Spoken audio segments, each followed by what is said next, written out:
अगर किसी का प्रोडक्ट है गत्ता, किसी को इंपोर्ट करना है ओसीसी, जैसे ओसीसी होता है, ये कितने टाइप का होता है?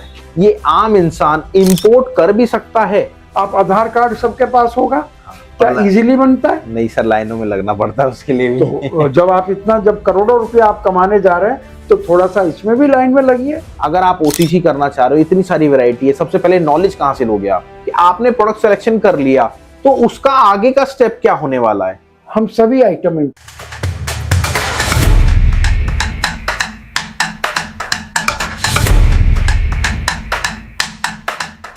दोस्तों बहुत बहुत नमस्कार आपका। देखिए, मैं जानता हूं आपको इंपोर्ट बिजनेस में जाना है और सारी वीडियोस ढूंढते ढूंढते आप यहां तक आए हो, तो मैं आपको बताता हूं, इस वीडियो में पूरी डिटेल में बात करेंगे गत्ता, जी हाँ, ओसीसी के ऊपर। कैसे आप इंपोर्ट कर सकते हो, क्या क्या डॉक्यूमेंट्स लगते हैं, क्या प्रोसीजर होता है इंपोर्ट के लिए, और बताने के लिए हमारे साथ हैं doctor Ashok Gupta sir. Sir बहुत बहुत नमस्कार। नमस्कार राहुल जी। सर, हम तो इंपोर्ट एक्सपोर्ट की सोचते हैं, बट सर का खुद 5 कंट्री में एसोसिएट ऑफिसेज हैं और 49 साल का सर को एक्सपीरियंस है, और सर लगभग 28 कंट्री में सर ट्रेवल कर चुके हैं इंपोर्ट एक्सपोर्ट बिजनेस रिलेटेड। एक भी बार सर का ये दावा है कि एक भी बार एक कंट्री में मैं कभी भी घूमने नहीं गया।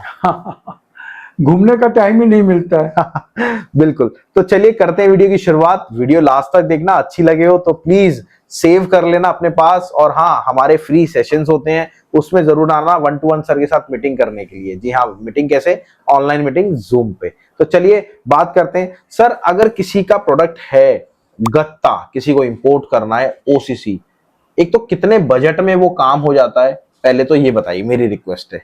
जी राहुल जी, बहुत ही अच्छा आपने सवाल पूछा, पर मैं ये देख रहा था आपने एक शब्द यूज किया, ओसीसी। बिल्कुल सर।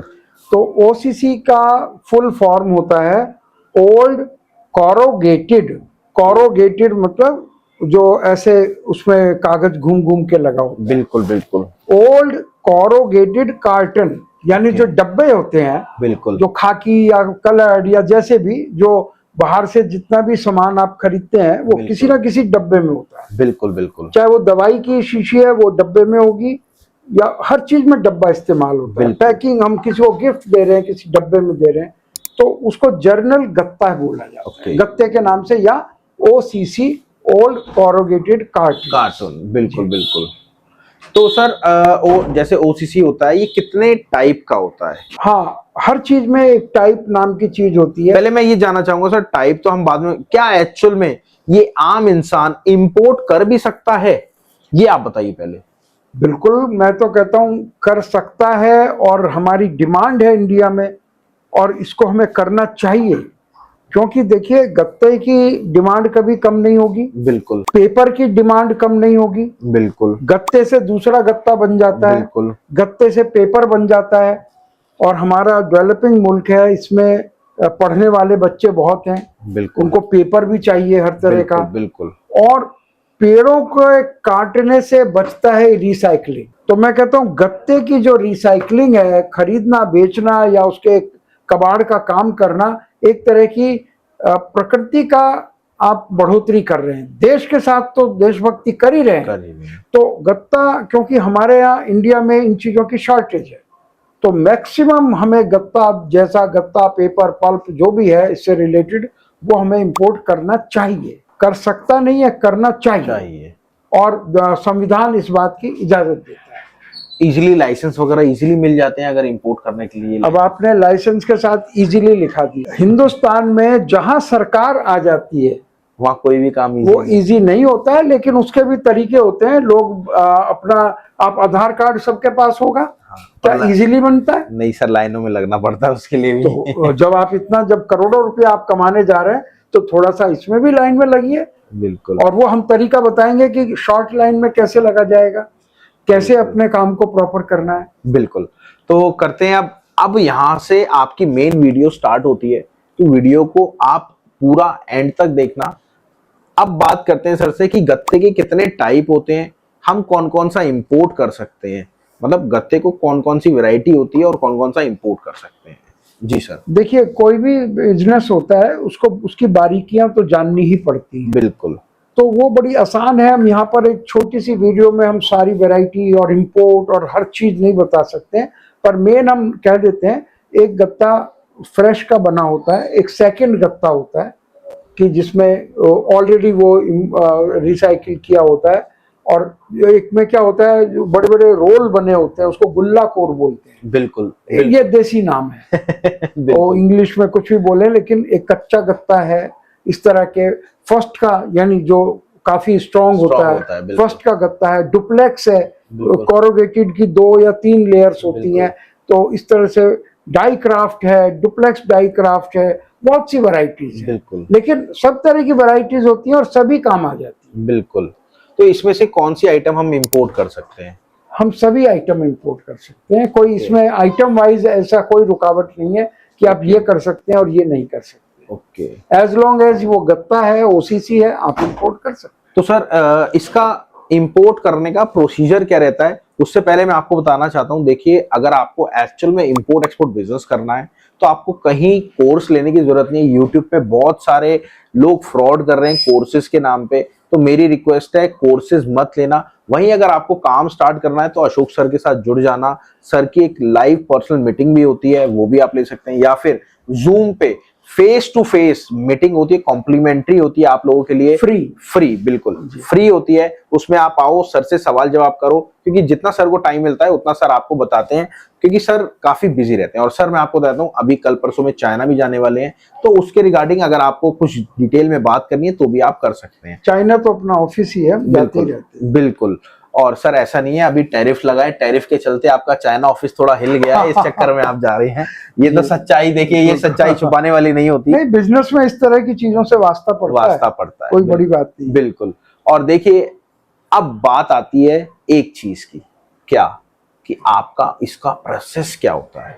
बट उससे पहले आपको हर तरह का रेट जानने की आवश्यकता है कि एक्चुअल में अगर आप ओसीसी करना चाह रहे हो, इतनी सारी वैरायटी है, सबसे पहले नॉलेज कहाँ से लोगे आप? तो हमारा एक खुद का एप्लीकेशन है या व्हाट्सएप सर्विस चलती है, आप वहां जाके वो डिटेल ले सकते हो। उसमें क्या फायदा, आपको हर नेशनल और इंटरनेशनल रेट मिलते हैं, उसमें प्रोडक्ट्स आपको नॉलेज मिलती है और फिर आप आगे बढ़ पाते हैं। तो अब बात सर से करते हैं। ये आपको नंबर है, आप इन पे कॉल कर लीजिएगा, और मैंने आपको ये नंबर अब जो दे रहा हूं ये सर का नंबर है पर्सनल। आप इस नंबर को लेके सर से बात करके सर के साथ लाइव मीटिंग कर सकते हैं, फ्री ऑफ कॉस्ट, कोई चार्जेस नहीं है जी। चलिए अब बात करते हैं कि इसका प्रोसेस क्या होता है। गत्ता, देखिए मैंने आपको कहा था अब वीडियो चालू हो रही है, अब वीडियो एक्चुअल में चालू हो रही है कि आपने प्रोडक्ट सिलेक्शन कर लिया, तो उसका आगे का स्टेप क्या होने वाला है। प्रोडक्ट सिलेक्शन के बाद हमें क्या करना है, फिर आगे क्या करना है, फिर आगे क्या करना है, तो ये पूरा प्रोसेस सर बताएंगे। तो मेरी आपसे रिक्वेस्ट है वीडियो को पूरी देखना और सेव जरूर कर लेना। जी सर। बिल्कुल राहुल जी, बहुत देखिए प्रोसेस जो है वो इंपोर्ट एक्सपोर्ट का हर चीज का करीब करीब एक समान होता है, करीब करीब। तो उसमें क्या है कि हमें आपने सबसे पहला होता है कि प्रोडक्ट को सेलेक्ट करना, बिल्कुल, जो हमने कर लिया, बिल्कुल सर, ओसीसी गत्ता जिसको हिंदी में बोलते हैं, बिल्कुल बिल्कुल। अब प्रोडक्ट सिलेक्शन के बाद एक सबसे बड़ी चीज आती है, कोई भी जिंदगी में भी आपने कहा मैं साड़ी खरीदनी है, तो साड़ी कौन सी दुकान से खरीदे, कौन से मार्केट से खरीदें? दुकान से पहले मार्केट चाहिए। बिल्कुल सर। दिल्ली में चांदी चौक से खरीदें, करोल बाग से खरीदें, सरोजिनी नगर से खरीदें, कहाँ से खरीदें? बिल्कुल। तो हमें वो कंट्री सेलेक्ट करना है। तो कंट्री सेलेक्ट करने में हम यानी स्टार्टअप इंडिया आपकी हेल्प करती है।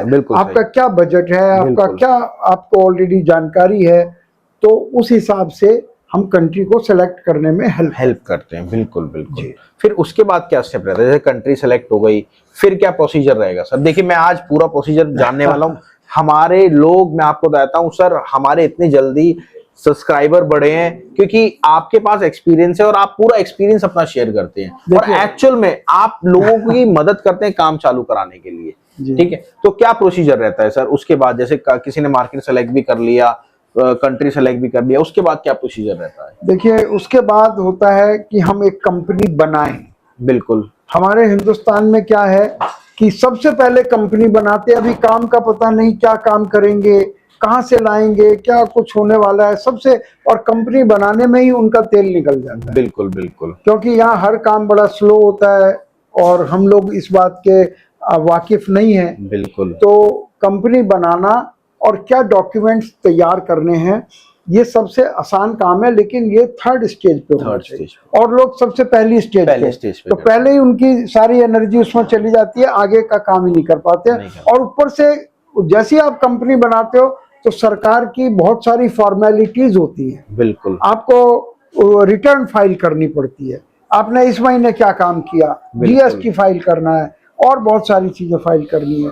तो उसको आप थोड़ा सा बाद में रखें, कंपनी फॉर्म कर लें और उसके ये थर्ड स्टेप है। ठीक। और चौथा स्टेप क्या आता है सर, देखा जाए तो? एक बहुत जरूरी चीज इंडिया में भी आजकल जरूरी हो गई, विदेश बिजनेस में तो है ही, अपनी कंपनी की एक वेबसाइट बनाना। ओके। जरूरी नहीं है वो बहुत बड़ी वेबसाइट हो, लेकिन मुख्य मुख्य बातें जो 5-6 पेज की बनती है, और आपके प्रोडक्ट्स आप किस में डील करते हैं, आपके अच्छे ग्राहक, आपकी विशेषताएं उस वेबसाइट में लिखी जानी चाहिए। फिर उसके बाद क्या प्रोसीजर चलता है उसके सर? बाद, क्योंकि आप इंपोर्ट कर रहे हैं, कोई भी दुकान खोलेंगे तो आपको पहले पता होना चाहिए आपका खरीदार कौन है, उनसे बातचीत होनी चाहिए, सर्वे होना चाहिए। तो क्योंकि आप गत्ता इंपोर्ट कर रहे हैं तो बायर्स को भी ढूंढना है, वो हमारी हेल्प से, स्टार्टअप इंडिया की हेल्प से आप एक बायर के ऊपर डिपेंड ना करें। कई बार लोग एक बायर से ही बड़े उत्तेजित हो जाते हैं। बिल्कुल। एक किसी ने कहा, किसी के चाचा के लड़के ने कहा गत्ता बहुत अच्छा काम है, बस लग गए गत्ते के पीछे, और वही वो समझ लिया वो चाचे का लड़का ही बायर है। उस बेचारे को आता ही नहीं है काम, उसने कहीं से सुना था। तो लेकिन काम बहुत अच्छा है, तो लेकिन हमें अब बायर ढूंढने हैं, वो एक नहीं 50 बायर जिससे आप कंपेयर कर सकें। बिल्कुल। तो फिफ्थ स्टेप होगा बायर्स को ढूंढना। फिर उसके बाद क्या स्टेप फॉलो करेंगे? जब आपके पास बायर आ गए तो वो आपसे माल मांगेंगे। बिल्कुल। तो अब आपको फॉरेन में सप्लायर ढूंढना है। ओके। और वो ढूंढना ऐसे कैसे ढूंढेंगे? इंटरनेट पे, इंटरनेट एक बहुत अच्छा टूल है, लेकिन इसको इस्तेमाल करना भी तो आना चाहिए। तो हम बताएंगे कि वो बायर को कैसे ढूंढना है और उससे कैसे बात करनी है। क्योंकि अगर उसे सप्लायर को अगर पता लग गया कि आप नए हैं तो वो आपसे बात ही नहीं करेगा। बिल्कुल सर, सही बात है, बिल्कुल पॉइंट की बात है। और आप किसी ठग के चंगुल में आ गए तो वो पूरी बात करेगा। आप कहेंगे वीडियो दिखाओ, वीडियो दिखाएगा, आप कहेंगे रेट बताओ, रेट बताएगा। तो इसलिए सर वीडियो भी नहीं दिखाते, वो जो ठग है वो दिखा देते हैं। ओके। और जो असली है वो नहीं दिखाते। तो ये इस तरह की एक, हम उसमें आपको ये भी बताते हैं कैसे डिफरेंशिएट करना है। ठीक है। कैसे ठग सप्लायर और नॉर्मल सप्लायर और जेन्युइन सप्लायर, कैसे उसमें डिफरेंस करना है। उसके बाद क्या प्रोसीजर रहता है सर? क्योंकि हम चीज को इंपोर्ट कर रहे हैं तो हमें चेक करना चाहिए कि जो पैसा दे रहे हैं उसके अगेंस्ट सही चीज आए, तो उसका इंस्पेक्शन बहुत जरूरी है। तो हम करें या हमारे बिहाफ पर कोई कंपनी करे, ऐसी सैकड़ों कंपनियां हैं जो हर कंट्री में जिनका नाम है। अगर हम वो कंपनी अपॉइंट करते हैं तो उसको भी मानना पड़ेगा, उसकी बात को हमें भी मानना पड़ेगा। तो वो कंपनी सेलेक्ट करना भी हम सिखाते हैं। बिल्कुल।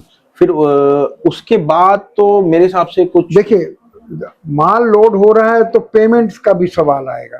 तो पेमेंट हम पहले देंगे तो माल लोड नहीं करेगा, और वो माल लोड करेगा नहीं तो पेमेंट हम बाद में वो लेगा कैसे? तो ये साइमल्टेनियसली होता है।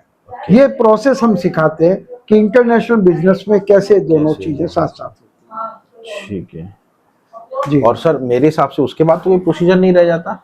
अब तो माल आएगा, इंडिया में आएगा। ओके। और इंडिया में खाली इंडिया में नहीं, हर देश में कस्टम ऑफिस होता है जहां से वो माल आता है। वो देखते हैं पूरे प्रॉपर डॉक्यूमेंट्स हैं कि नहीं, और जो आपने मंगाया था वही है, कुछ उल्टा सीधा तो नहीं आ रहा है। बिल्कुल बिल्कुल। और कुछ वो अपना दिमाग भी लगाते हैं क्योंकि वो गवर्नमेंट ऑफिस है। तो उनसे कैसे डील करना है। अपना दिमाग से क्या कहना चाह रहे हैं आप कैमरे में, ये बता दीजिए। देखिए आप हिंदुस्तान में रहते हो, सरकारी कर्मचारी से काम लेना आना चाहिए। बिल्कुल। चाहे इसीलिए हम कहते हैं गलतियां इतनी कम करो कि सरकारी कर्मचारी को मौका ना मिले। क्योंकि ये तो ऐसा युग है कि जहाँ जजों के यहाँ भी पैसे पकड़े जा रहे हैं, जले हुए नोट। तो फिर बेचारा कस्टम ऑफिसर तो छोटा सा ऑफिसर है। तो ये हम सिखाते हैं कि कैसे कस्टम से आपको लीगली पार होना है। ठीक है। और उसके बाद तो सामान की डिलीवरी है। डिलीवरी है। और डिलीवरी, हाँ, ये आपको लग रहा है डिलीवरी है, ये सबसे इंपॉर्टेंट है। डिलीवरी कैसे सर? आपको पैसा माल पहले लेना है, ओके। माल डिलीवर कर दिया तो फिर इसमें और लोकल काम में फर्क ही क्या रहा।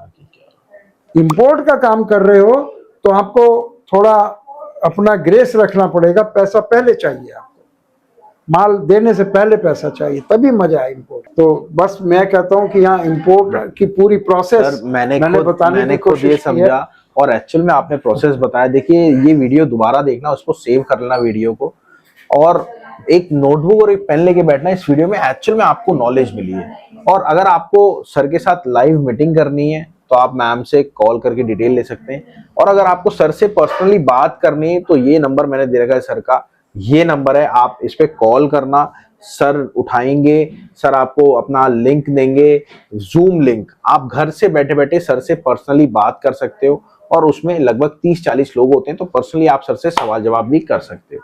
वहीं ये वीडियो पूरी हमारी गत्ता इंपोर्ट पे थी, और गत्ते की बहुत सारी वैरायटी होती है। और अगर आपको रेगुलर रेट्स चाहिए, गत्ते के बारे में नॉलेज चाहिए, तो आप हमारी डिटेल लेके, पूरी डिटेल, हमारा जो एप्लीकेशन है और साथ में व्हाट्सएप सर्विस हमारी चलती है, आपके सिटी स्टेट्स के रेट आते हैं उसमें, हर तरह के, हर स्क्रैप के, कॉपर, एल्युमिनियम, ब्रास, हर चीज के। तो टेंशन मत लीजिए, आपकी सपोर्ट के लिए सर हैं पूरे, और बस आप अपना काम करिए। चलिए मिलते हैं अगली वीडियो में। नमस्कार, धन्यवाद, जय हिंद, नमस्कार। Thank you Rahul ji.